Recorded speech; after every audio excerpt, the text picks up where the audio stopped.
Is it permissible even to ask how he preserves the spirits of those who die, that powerful one who causes the globe to revolve like a pebble in a sling?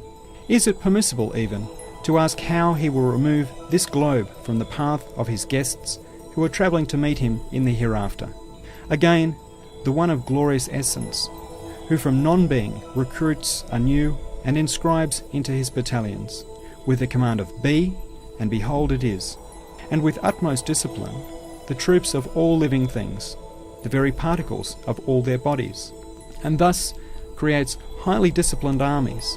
Is it permissible even to ask how he can make bodies submit to his discipline like a battalion?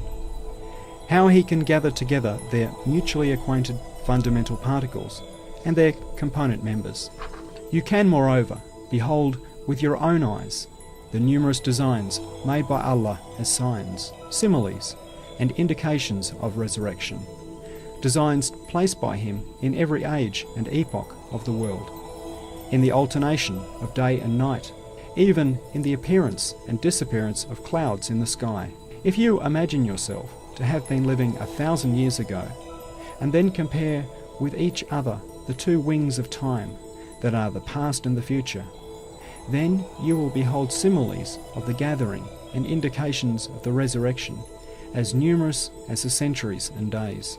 If then, after witnessing so many similes and indications, you regard corporeal resurrection as improbable and rationally unacceptable, know your behaviour to be pure lunacy. See what the Supreme Decree says concerning the truth we are discussing. فانظر إلى آثار رحمة الله كيف يحيي الأرض بعد موتها إن ذلك لمحيي الموتى وهو على كل شيء قدير. Look upon the signs of Allah's mercy, and see how He restores life to the earth after its death. Verily, He it is who shall bring to life the dead, and He is powerful over all things. In short, there is nothing that makes impossible the gathering of resurrection, and much which necessitates it. The glorious and eternal dominicality, the almighty and all-embracing sovereignty of the one who gives life and death to this vast and wondrous earth, as if it were a mere animal, who has made of this earth a pleasing cradle, a fine ship for man and the animals, who has made of the sun a lamp, furnishing light and heat to the hostelry of the world, who has made of the planets vehicles for the conveyance of his angels. The dominicality and sovereignty of such a one cannot rest upon and be restricted to the transitory, impermanent, unstable, insignificant, changeable, unlasting, deficient, and imperfect affairs of this world.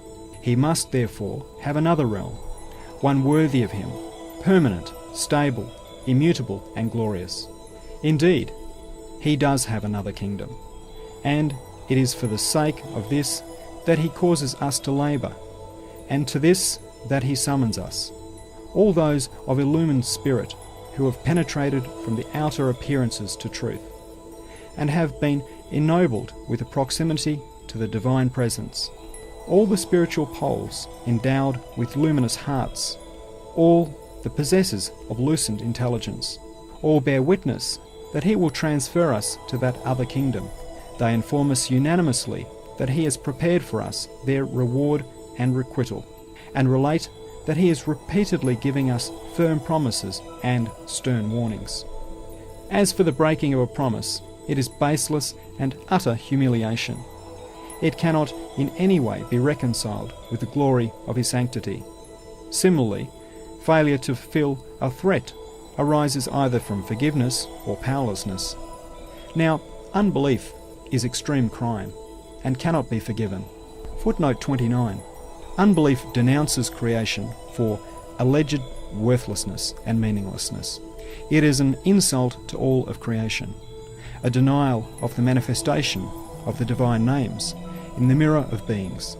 It is disrespect to all the divine names, and rejection of the witness borne to the divine unity by all beings.